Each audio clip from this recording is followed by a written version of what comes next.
So, have you heard about this? Get this. A judge by the name of Joel Cano, or Cano, a Democrat and former police officer, had an illegal alien who is accused of having ties to Tren de Aragua, the terrorist gang, living in a casita, or small house on his property.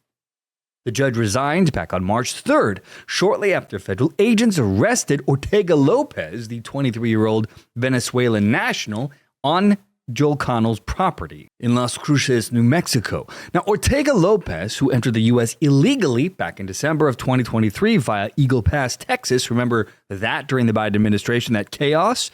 He was released due to detention facility overcrowding, and he now faces federal charges for possessing firearms and ammunition as an illegal alien, a crime that carries up to a 15-year prison sentence. Now, this is an article from the Post-Millennial discussing this. This is by Thomas Stevenson.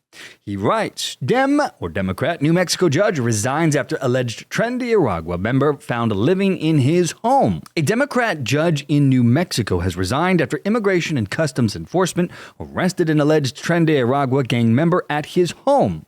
Judge Joel Cano, the magistrate judge of Dona Ana County, New Mexico, and a former police officer, allowed 23-year-old Cristhian Ortega-Lopez, who crossed the border illegally, to file a request for immigration relief using the judge's home address. Pictures from social media showed the alleged TDA member posing with the judge.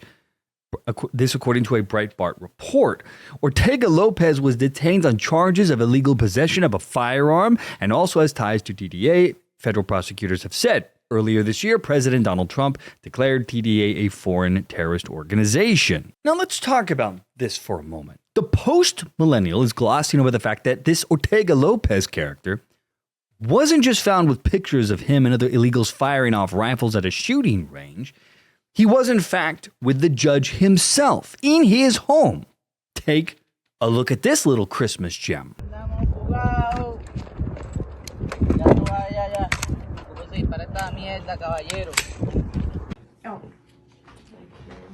Re duro.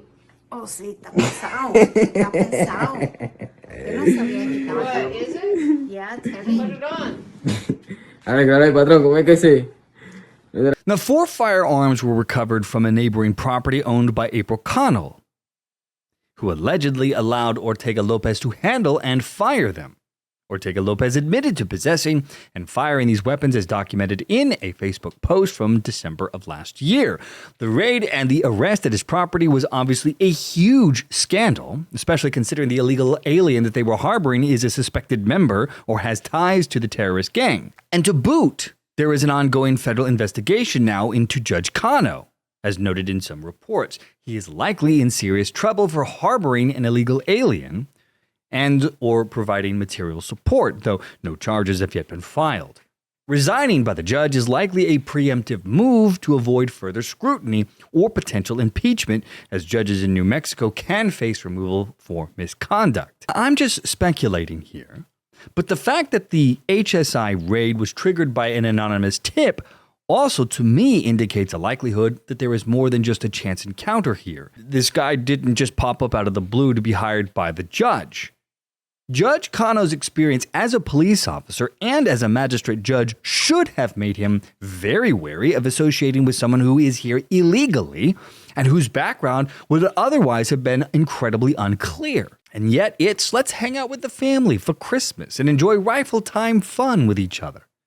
There are some serious red flags here. I think this is only just the beginning of the story. Now, the Post-Millennial article goes on to write, the arrest following a hearing where the prosecution said that he is a flight risk, the Ortega-Lopez guy, and has links to TDA. Court documents said that Ortega-Lopez entered the U.S. via Eagle Pass, as I mentioned, and he was taken to a detention facility at the time of his crossing, but due to overcrowding, he was released just 3 days later.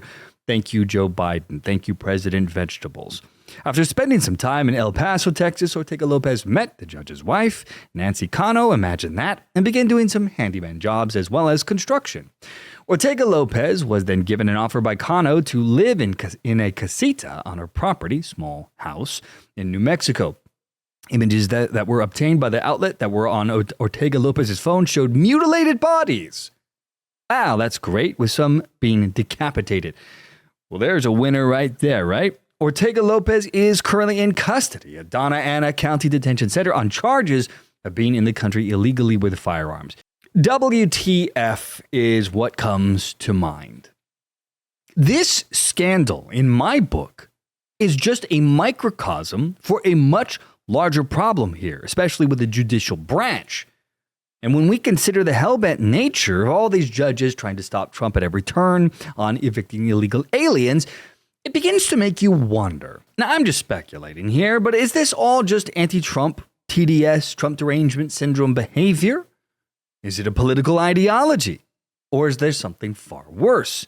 Something straight out of the 1970s mob boss days, where judges and politicians were bought and paid for by the Italian mafia? Or perhaps is this crazy lunatic judge hiring and harboring illegals just a one-off? Could it be that all the injunctions against the Trump administration are just part of a righteous fight against Orange Man Bad?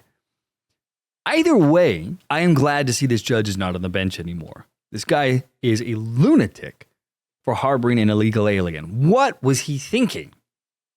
And I hope that the feds investigate him thoroughly to find out how in the world this even happened in the first place.